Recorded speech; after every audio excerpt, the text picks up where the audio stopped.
Hey, good morning folks. Clint from Pik Rite. Want to show off this beautiful Peterbilt green 567 that we got finished up.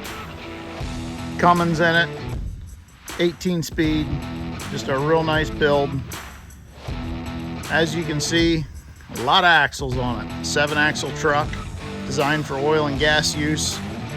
Running 130 barrels of liquid in it is what it's set up for.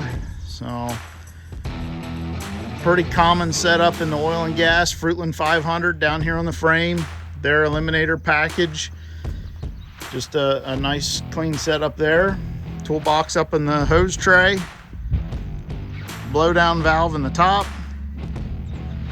Coming back along the back.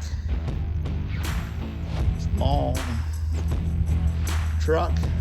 So we're 40 foot bumper to bumper. 2-inch sight tube.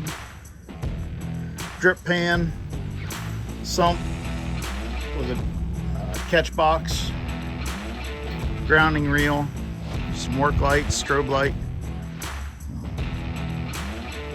It's a real nice truck ready to go to work. We're actually building a fleet of 10 of these, all different colors. Any questions, give us a call. Have a great day.